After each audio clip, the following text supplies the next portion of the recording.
Hi everyone. So as you saw from the previous slide, more and more code is written on the client side nowadays using JavaScript.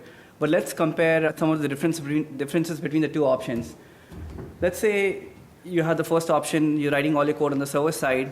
Web developer would typically write all their code in frameworks like JSF, GWT, Ruby on Rails, and that would generate all the HTML and JavaScript for you and give it to the browser, and the browser would just render it. So in a sense, your browser is typically a dumb client over here, dumb terminal over here. The other option where the trend is going nowadays is the client-side option, where developers write their entire MVC, MVP, MV Star framework in JavaScript libraries and other tools, and use REST APIs to fetch the data, using JSON as the medium of data interchange format. In this architecture, you have a simple decoupled layer between a client and server, but at the same time, your attack surface vector is now widened. So you have to make sure you protect your client side as well as your REST APIs.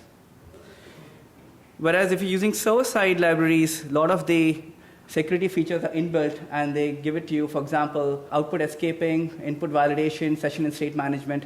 That's just because server-side libraries have matured so long enough that it's all inbuilt and given to you for free. And JSON, by the way, now runs natively on the browsers as of December 2009. It's supported by ECMAScript version 5 has added it, so it's now natively supported in all modern browsers. So you don't need to use any third-party processing JavaScript library to parse any JSON. So let's take a look at the client-side security assumptions. One is the browser gives you two security features. One is the browser sandbox. This is done by the browser vendor.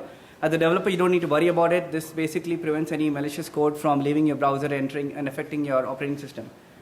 The most important thing is the same origin policy, which simply states that any document loaded from one origin cannot set or get properties loaded from another origin.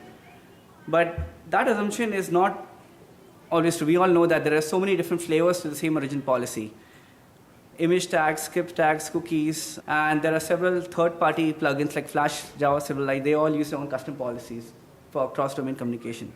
So because of this, there are so many ways to circumvent the same origin policies. For example, messing around with the document or domain properties, installing a proxy server, or dynamically injecting script tags with a callback, which is nothing but JSON-P. So the WC3 community and the HTML5 spec guys didn't like all the hacks that were going on, and they wanted to standardize the way cross-domain requests are done. So in HTML5, they introduced something new, a new standard called CORS, Cross-Origin Resource Sharing. What that does, it's upgraded the XHR object in your browser to a level 2, and that allows you to send cross-domain requests. And at the same time, the server now responds with an additional header to match the origin if it came from the right domain or not. I'll talk more about the cross-origin resource sharing more, but we'll take a look at a quick demo on how these two XHR level 1 and XHR level 2 objects differ. So I have a demo for this. So let's say over here I have a simple AJAX request. I'm sending this request to a different origin, port number 9090. My web server is running at localhost port 8080. So if this request goes through, it'll print out a log message. It went through, otherwise it'll throw an exception or alert on the log. Let's say here I have an old browser, Firefox version 3.0, which is before CORS came in. And if I send this request, you notice that the browser threw an exception saying that you violated the same origin policy. And if you look at the access log on my remote server at port 1990, you notice that the request did not come through. So I'm going to send the same request in a most modern browser now, let's say Chrome and even the latest version of Firefox. If I run this request in Chrome, you'll notice that Chrome also complains that the request didn't go through, you're violating the same origin policy. But if I look at the access logs on the server, if I refresh it, you'll notice that the request did come in through from the Chrome browser. So it's very important to understand this new XHR object that has been introduced, because most of the modern hacks nowadays are making advantage of this new feature. All right, so these are the top 10 web security threats for 2013. It's maintained by Open Web Application Security Project. This list is maintained by them. It's a non-profit organization, and they publish this list every year. And out of those, we handpicked some of these attack vectors, and we're going to focus on some of them. The ones highlighted in green are client side and the one highlighted in red are the server side. And so you notice the injection has been moved at the top. It's been in the top for the last 3 or 4 years. That's because now, particularly because of DOM and JSON injection, because now more and more of your code is now exposed on the client side. So let's take a look at the first injection, the DOM and JSON injection. And for this, I'll straight away go to the demo because these slides are going to be available online. Demos are more interesting. So let's say I have this DOM injection attack where the evil user wants to bypass the accepting the end user license agreement on your website. So he enters an invalid CAPTCHA and hits I accept, and obviously your website is not going to allow the attacker to continue. It's going to disable the continue button. So the first thing an attacker would do is going to say, okay, how do I hack this? He's going to view the source and notice that there's an AJAX validation being done. So when the response comes back, it's going to run an eval statement with the response. So the attacker could basically use a tool like Fiddler. Fiddler is a popular tool to intercept any request or response going into or leaving a browser and tamper with the data. So in this case, he sets a fiddler to pause each and every request. So, and then when the request is paused at Fiddler, he noticed that the button is disabled. He's just going to change the attribute disabled attribute to false for the continue button and resume the browser, so that now when the request goes back to the browser, it will enable the continue button. So this is just a fancy way of doing it, but you could just run the JavaScript code on the browser and do it, but it was just to demonstrate the use of tools like Fiddler and how you can do complicated validations on a client side. Well, by the way, this is our chat application that we built using Backbone.js, jQuery, HTML5 WebSockets for chatting, and then we have a news widget that's done using HTML5 web messaging. The next attack is, for example, JSON injection. In this, let's say the evil user wants to post a message to an unauthorized room, for example, an admin room. He doesn't have privileges to it.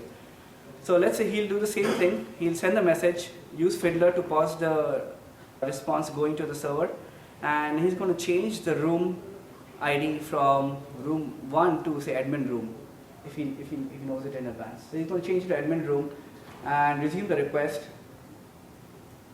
And once the request goes through, so let's say he resumed the browser. Now the request has gone through. And let's say the admin user really logs in and goes and checks on that admin room. Once he logs in, the admin user, he has access to admin room, and he noticed that this message came in from evil user, even though he didn't have authority to post into this room. So that's typically how JSON injection is done. You tamper with the JSON data going out. So the countermeasures are definitely don't use eval to do validations on a client side, and never trust inputs. The server always validate the inputs, never trust the client. That's pretty much basic over there. The next attack, so these are the most common types of attacks for broken authentication on the client side. So one is the session hijacking. In this, what happens, the attacker sniffs an unsecure network traffic and can initiate the session as a victim. So in 2010, a tool called Firesheep, an extension to Firefox, got very popular.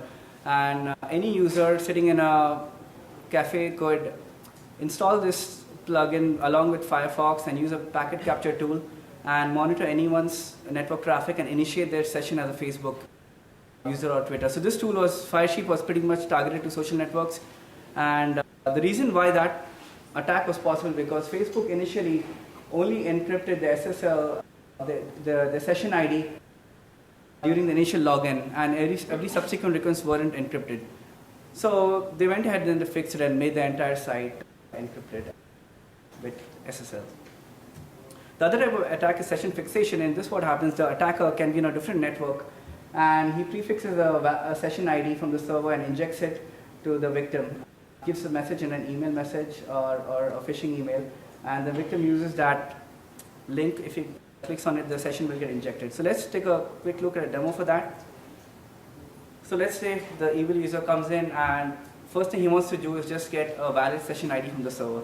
And the evil user doesn't even have to log in. All he has to get is the session ID. So he's using, let's say he's in Chrome browser here. He inspects the response coming in from the server. He notices that there's a cookie being set, JSession ID. So he's going to get this session ID and construct a malicious link. Say please use this link to log on, and on click it's going to inject this JSession ID using the JavaScript property document.cookie is equal to what would the JSession ID equal to. So this can be fished in an email message. For example, you might think it's a banking website asking you to log in. So, or in a blog message. So let's say the victim goes in and clicks on the link is not available, and so now what happens, the session is now injected in the victim's browser. Now this victim is on a different browser, a different place. So just to make sure he's on a Firefox browser or a different browser now. So now the JSession ID is now injected onto the victim's browser, and the victim doesn't know about it. He's going to continue surfing the website, and all the attacker has to do is just wait for the victim to log in. Once the victim logs in, he's unaware that he's using the attacker's session ID. So in the meanwhile, the evil user is just going to go and change the URL. He just changes the URL to myapp/home, and he's able to just log in as the user one without even getting authenticated again. So again, this attack is also very popular. It's called session sidejacking. Let's see how to prevent it. Always use secure HTTP only cookies. Don't accept session identifiers from get or post variables. Again, these two can be configured in your web.xml under session config. The other prevention you can do is always change the session ID after login. If you're using Tomcat, you have this valve under basic authenticator. If you set this property called change session ID on authentication equal to true, that would invalidate the old session and generate a new session, and so that you're not using the same session after logging in. And always you can do additional checks. For example, checking the IP address in the user agent matches the previous request. Now these are additional checks that you can do, but again that depends on requirements, how to handle scenarios when your user is in public cafes or internet. Do you want to log him out if his IP changes? So those are additional checks that you can do. Alright, the next attack, cross-site scripting. This is one of the most popular attacks out there. This is the basis of most of the attacks. There are two types, basically reflected and stored. I'm going to straight away show a demo on what the differences are between these two and what they mean. So reflected attack is possible is whenever you have an input field in your web page that gets reflected in the response. So let's say I enter the search term test, and the test message is reflected on your web page, and also in the URL the input is reflected there. So let's say a victim can construct a malicious URL to steal the victim's cookies, let's say in this case, and post it in the blog messaging website. So first thing, let's say he does this, he's going to take advantage of the URL. He's going to say s equal to script location equal to cookiestealer.com and forward this cookie into this cookie stealer website. So, or the attacker could get more creative, and he's going to hex encode this URL. So if you have any cross-site scripting filters, he's going to hope that it's going to bypass that. So he can hex encode it and construct this URL. And if the victim posts it into a blogging website, let's say, and the victim happens to click on it, you notice that the victim gets forwarded to this. So this request gets forwarded to a cookie stealer website. Again, the attacker can be more creative and redirect the user back to the login page, so he's not suspicious anymore. I mean, there are a variety of cross-site scripting attacks that you can do. So basically, your cookie is now sent to the cookie stealer website and it's logged over there. The other type of attack is stored cross-site scripting. This is what happens. The injected code gets permanently stored on your server. For example, in a chat message or message blogs. So anything that's getting persistently stored is going to get reflected on your victim. So this is a cross-site scripting attack just with a simple alert statement that we saw. So let's see how to prevent it. Always validate all your inputs, headers, cookies, query strings, hidden form fields, everything should be validated on server side. You can use a jQuery encoder to encode all your user supplied outputs. You always use safer API methods. You can use several filters that are available on the server side, like ES APIs, library. and always prefer whitelisting to blacklisting. And there are several client-side tools available, so don't try to do everything by hand. There are so many different types of cross-site scripting attack vectors that it's always better to use a third-party tool that handles it. Alright, the next type of attack is cross-site request forgery. So this kind of attack basically is possible when it tells the victim's browser to make an unwanted HTTP request without the user's consent. So let's say in this example we're going to see an attacker posts a malicious link to a blogging website, and then the attacker will tell the victim to add him as a friend. So if you know about the Sammy worm that happened in MySpace, it was a combination of cross-site scripting and CSRF. So let's take a look at a demo for this. Here, let's say user 1 logs into the web application and he's searching for friends to add. He notices that there is evil user, but he's not going to invite him as a friend. He's just going to ignore him, right? So in the meantime, the evil user can construct a malicious URL on a blogging website. Now this is a completely different blogging website, and the user 1 has already logged in. So the user has to be logged in before this attack to work. So if you notice the source on this, you'll notice that it's going to call a REST API for a friend request from user 1 to evil user, and the message is saying view my pictures, right? So let's say the victim clicks on it, the REST API request will go through, and if the user refreshes the browser, you'll notice that the evil user got added as friend, even though that's not what he had intended for. So that's typically how CSRF is done. How do you prevent it? You might think that always use a post instead of a get, check the page referrer, but again, these all can be forged. The two most popular way to prevent CSRF is one, using unpredictable tokens, or challenge the user credentials again. That's what Amazon does with the Amazon one-click. After you check out and you're ready to purchase the item, it'll ask you to re-log in again. So, but in this case, let's talk about this token synchronizer pattern. So this is what happens. There are two popular approaches. One is CSRF guard. This is an end-to-end solution that it'll generate the server-side token for you and put it in a request. And it has a JavaScript servlet API. You just have to configure web.xml and policies, and that would dynamically inject the token into a DOM. And it's an end-to-end solution. You won't have to touch any code in your application. The other solution is to use, like, let's say for ES APIs, Enterprise Security API Library. That generates all the tokens on your server side with every request. That's going to associate it to that particular user. That gets set in the cookie, and your client has to be aware that, okay, now I received this token and cookie. With every request, I want to send it back to the server so the server can validate it. So let's take a look at the code. This is how it would look. On your client side, you can use the AJAX setup. Before every send request that's done by a browser, you would get the CSRF token from the cookie and set it in the header, and then send this request. So whenever the server receives this, it's going to verify the CSRF token if it was generated by the server or not, and that's how you can prevent CSRF attack. This is one of the most common way of preventing CSRF. Alright, so HTML5 is here to add more richness to your web applications. There are a lot more features in HTML5, so we're just going to talk about some of them. With new features, we have also a vulnerability for new attack vectors, or even old attacks can be done in a new way. We'll just take a look at some of them. So let's see the first one, new tags and attributes. Everyone knows HTML5 has video tags, input tags, and form events. So typically if you're using cross-site scripting filters, make sure that you update them, because they will, with all these new browsers, they support HTML5.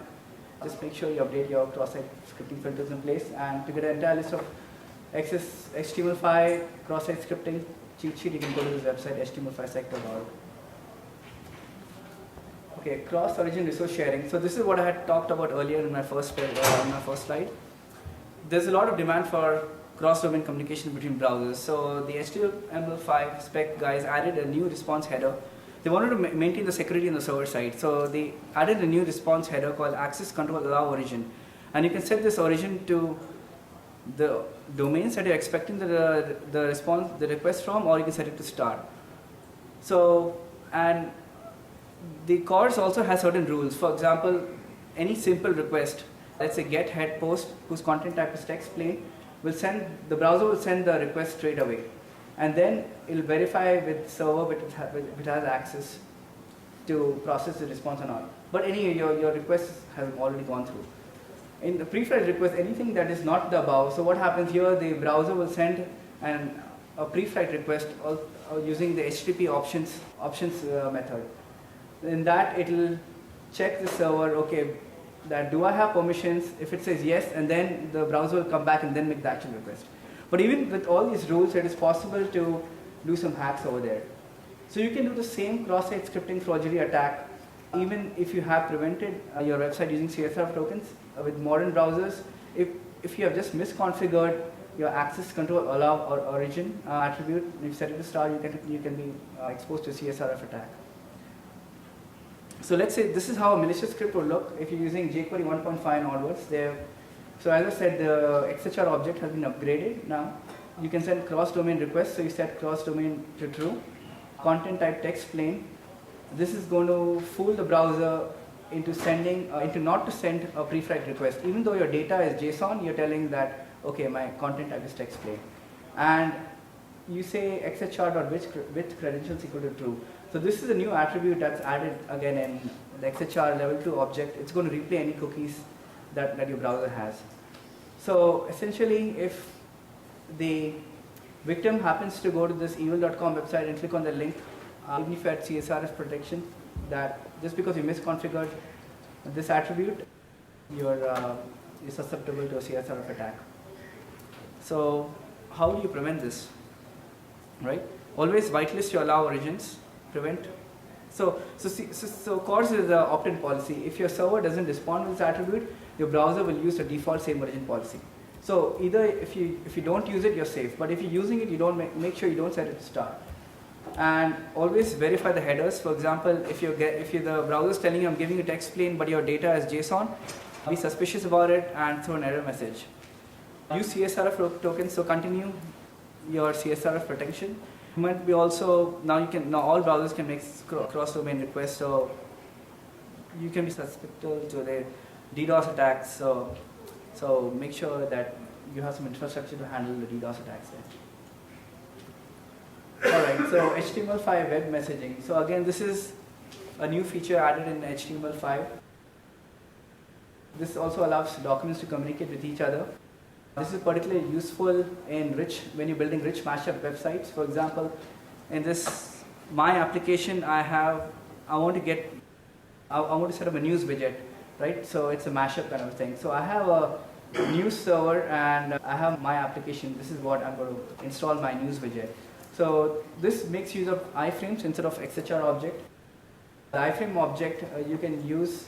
What you do is first you set up an iframe object, get a handle to the iframe, and then use the post message API of that iframe to post a message. And when the news server receives it, it's going to respond with the news message, and then you can render the data on your application.